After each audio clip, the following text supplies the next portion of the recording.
What is up, guys? It's been a hot minute since I've posted a replay analysis of one of my own games, since I've been sick lately with you know what.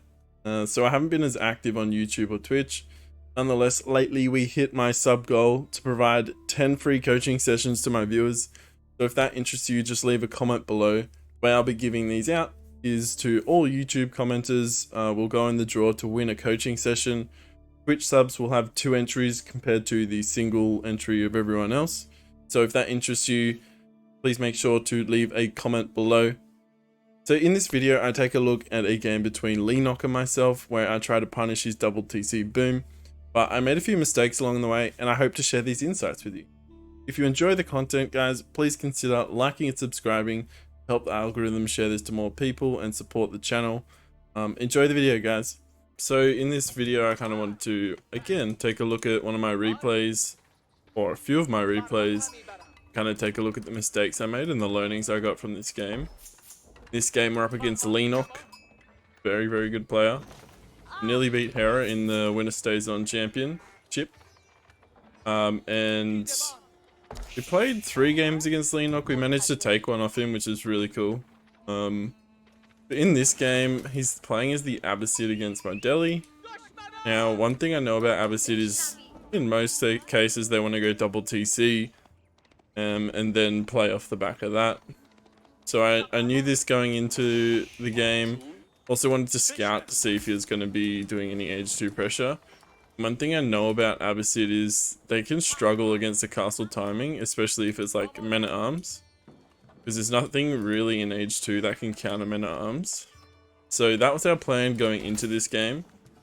We wanted to obviously adapt and make sure we don't die in age 2 if in case he did decide to do anything. So we'll just make sure we're scouting the whole game. Basically, I thought I had 2 options in this game. I could go for the sacred sites in age 2, try and secure that and then age up. But the thing is, if I lost those sacred sites, I would be at a huge eco disadvantage because he's going to be on 2 TCs. Abbasid have the ram tech without needing to build a blacksmith. Plus, eventually, they'll probably outscale you and outmass you in age 2. So that was a risk. So I wanted to go for more of a castle timing push. But as you'll see, I made a few mistakes, which I realized looking back at this recording. So I wanted to share those with you. I'm going to fast forward the early stages of the game a little bit. I'm going to reveal a little map.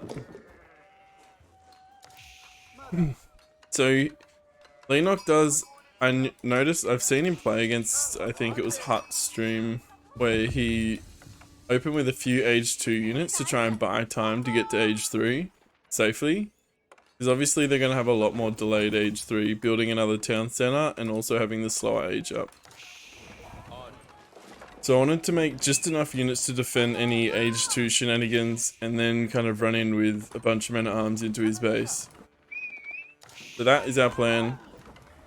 Let's see how it unfolds. We're actually ignoring sacred sites in age 2 because we're looking to get up age 3. So the first thing also I'd like to point out is one thing that I do preach as well is that I don't have a proper build order for a fast castle with Delhi. So my macro is a little bit off in this game, putting me back like say 20 or 30 seconds in getting to age 3, which is a bit of a mistake. As you can see, I'm going to get an excess of gold because I'm making pikes. The reason I'm making pikes is because I scouted this stable.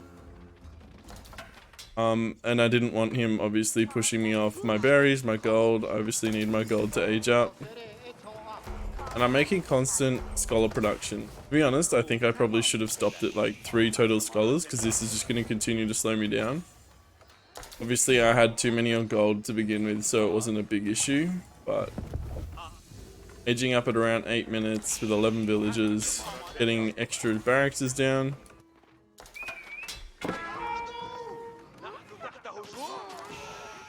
Tried to go out with some pikes and get the sacred sites, but not enough pikes to reinforce my scholar, so he was able to pick me off there. As you can see, he's got a little bit of a mass in age 2, and then he's going to try and get up to age 3. So I'm picking up the relics right now, and I'm starting to mass my men at arms at home with scholars inside the barracks. I couldn't afford making a lot more barracks and spam men at arms, so I figured it's better off putting scholars inside, so you don't have to pay for those extra barracks. And I'm moving out with my men at arms now, and this is, I think, my biggest mistake here, is moving out too early with men at arms here. I know he's made feudal age units, so there's a good chance that in small numbers my men at arms will be able to be picked off here. I'm going up with the House of Learning to get Jack men at arms, coming in for a raid. I should have ideally gone into the woodline rather than going for this TC.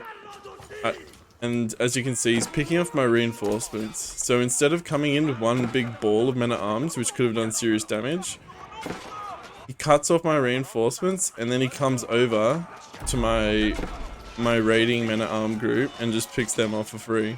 So now I've lost like 8 men at arms. I realize I don't have the mass now to just push into his base, so I go try wall up sacred sites, secure some eco that way. If we go to his side, he's aging up right now. I also tested a build with Delhi, and at like, I think it was 10:30, I had around 20 men at arms. So if I had waited and just massed up men at arms in my base and gone over with 20, this wouldn't be an issue. I wouldn't have my men at arms being picked off here. And constantly throughout the game, I just managed to take really bad trades.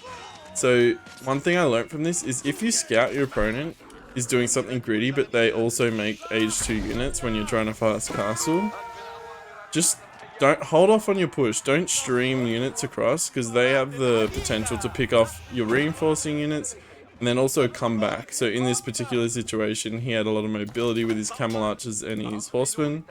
So he cut off my reinforcements and then came back and cleaned up the small amount of men at arms that were raiding. If I just waited for 20 men at arms before pushing, I think he would have been in a lot worse position. We could have taken this game. So from here, I think I just kind of lose. Like, there's really not much I can do. If we take a look at the eco, 65 bills for 43. I don't have any sacred sites right now. I lost 2 of them already. And from here, he can build siege, and I just struggle. I've walled up. I'm trying to get a mass to do like a timing push now. This is kind of like my final hope. I have 5 relics, but it doesn't make up for the fact that he's got such a big lead on villagers here. Try and add in a second TC later, but if I had just waited a bit and done this like 4 minutes ago, like, he wouldn't have had the mangonels and all these units here. And it's unlikely that he would be able to build mangonels efficiently, at least, if I'm in his base killing all his infantry. He'd probably have to hide a few units to build it in the backline, and then even then I can just like run onto it and kill it. So there is another mistake that I wanted to point out here. So my army composition is elephants and men at arms and pikes right now.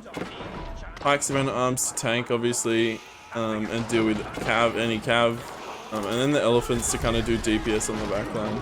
And here I opted to go for Springolds, but to be honest, Springolds was not the best option here. He has 3 mangonels. Yes, Springolds counter mangonels, but I have nothing to prevent his pikes from coming onto my Springolds. I have men at arms, sure, but the mangoes just melted them. If I had just made mangoes of my own, killed all of his pikes on the front line, sure, we probably would have traded our front lines, but then the elephants have free roam, and mangonels aren't great against elephants, and elephants do really big damage to mangonels. So if I had made mangonels, I think this fight would have gone a lot better for me. Potentially, well, I think I would have won this fight if I had gone mangonels instead of Springolds. Springolds only now killed one of the mangonels, because the pikes were able to just get on top of my Springolds. So that's another big kind of takeaway I got from this. If you have a bunch of elephants and they have a bunch of mangonels with no Springolds, just go pure mangonel yourself. Don't try and counter the mangonel with Springolds, because as soon as both the front lines are melted, guess who's got the better backline? Our elephants will beat his crossbows, and they'll be able to get on top of the mangoes. Plus, while they're chasing down the mangoes, they're still doing DPS onto the crossbows. Crossbows, keep in mind, don't have a bonus against elephants because they're not armored units. Only the melee elephants are considered armored units. So elephants do really well, I think, against crossbow unless they have a ton. But in terms of like resource efficiency, I think elephants do a lot better against crossbow. Plus, the siege doesn't do anything against crossbow, and if my mangonels survived, which they probably would, because I would have melted all the pikes on the front line, the mangonels could then start firing on the crossbow, and he has to run away. And obviously, his kiting is not going to be as effective as my elephants, like chasing them down. So those are the main learnings I got from this game. It's cool to see that I'm starting to kind of compete with the big dogs, so to speak. But yeah, hopefully you found this one helpful, and yeah,